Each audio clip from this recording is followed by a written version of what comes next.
All right, guys, welcome into the biggest college football recruiting busts of 2020. These are all composite 5 stars. Now, a lot of these kids still in college, but it is pretty obvious to see that many of them are not going to live up to where they were originally projected. Beginning with the number 3 player in the entire country out of Pennsylvania, Julian Fleming, the 6'2 receiver that committed to Ohio State. So, originally from Pennsylvania, you would seemingly think he would go to Penn State, but Ohio State, of course, with all those first-round receivers, Brian Hartline, gets him committed, and it just didn't work out for Fleming and the Buckeyes. He spent 4 years there. He does have an extra 5th year. He has transferred back to Penn State because he wants more targets. It's completely understandable, but you can see his time with the Buckeyes, not great. His junior season, he did have over 500 yards, but in terms of the number 3 player in the entire country, the number 1 overall receiver, not even getting to 1,000 yards in his entire career with Ohio State, operating more as a blocking receiver than anything else, Julian Fleming has got to be on this list. Maybe he'll be able to have a breakout year with Penn State. He certainly has the physicality and I believe the speed. He just has to make sure he consistently catches. That was one of his bigger issues at Ohio State, hanging on to the football.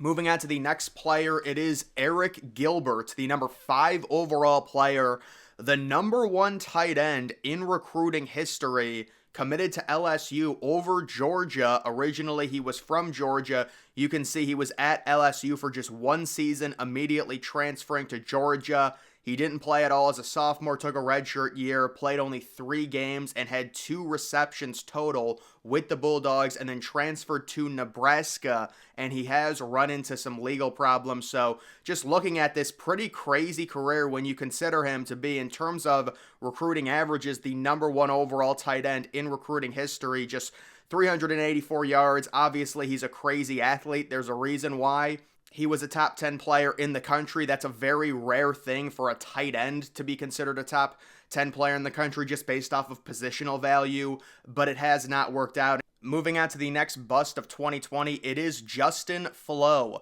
an interior linebacker from California, the number 6 overall player and the number 2 player in the state, listed at 6'2", 225, committed to Oregon. So that was a nice pull by Oregon out of the state of California to get a really big interior linebacker. Unfortunately, Floan has dealt with significant injuries, playing just 2 games throughout his first 2 seasons. He was able to get on the field his 3rd season, another freshman season, so that's 3 freshman years because of injuries. He had 35 tackles, 2.5 tackles for loss, and 0 sacks. He has since transferred to Arizona. And Arizona moving to the Big 12, he's unfortunately dealt with a lot of injuries. We will see if he's able to turn it around, but it has been a very tough start at this point, pretty late into his college career.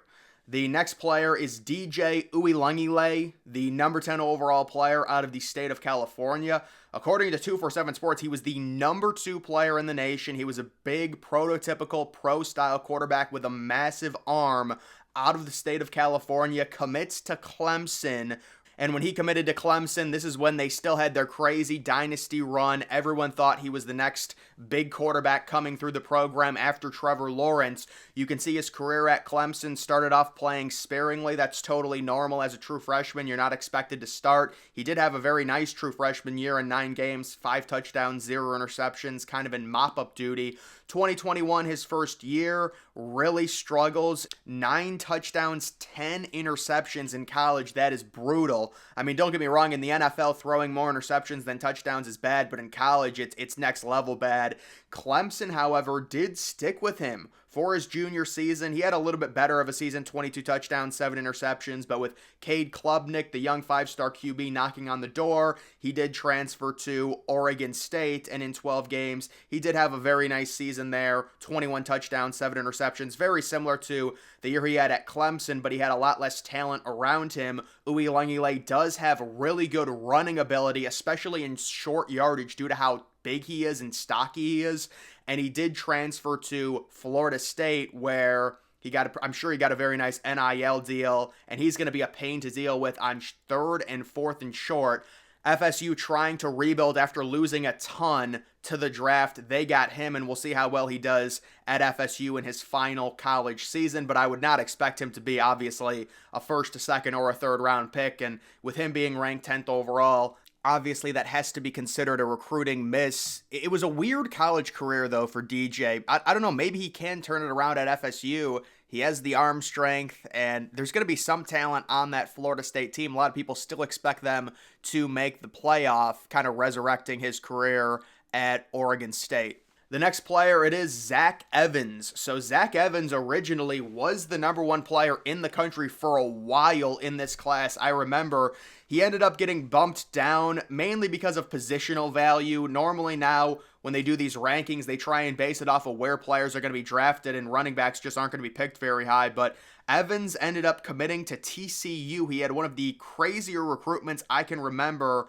out of the state of Texas. The number 16 overall player is where he ended up, the number 2 running back. And he had a very peculiar college career. So you can see, he averaged almost 7 yards a carry as a freshman, averaging almost 8 yards a carry, but playing sparingly. And then he did transfer to Ole Miss in 2022, where he did appear in 12 games, had just under 1,000 yards and averaged 6.5 yards per carry. He did get drafted as a 3-and-done, but it was in the 7th round. We'll have to see how his NFL career turns out, but certainly to go from potentially the number 1 overall player to a 7th round pick in the span of 4 years is pretty crazy. The next 2020 recruiting bust, it is Demarcus Bowman, another 5-star running back out of Lakeland, Florida, the 20th overall player, the number 3 running back in the country, and he's played at 3 different schools very sparingly. So you can see as a freshman at Clemson, that's where he committed to, just 9 carries for 32 yards,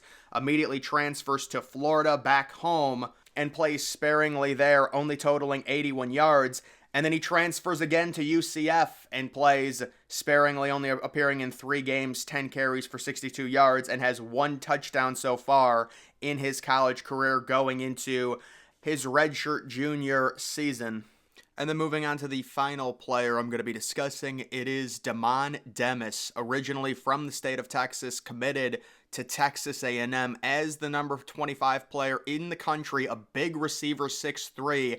I remember him being in the running possibly for the number 1 receiver in the country. You can see he didn't play at all as a freshman, took a redshirt year, and then did appear in 9 games in 2021, catching 15 passes for just over 200 yards. Unfortunately, he's had some run-ins with the law, but now he is ranked in terms of JUCO. He went to a junior college, and he's ranked 8th nationally, at least according to 247 Sports. Their composite has him at number 5. He does have 2 offers from Nebraska and Toledo. He's had those offers for a while.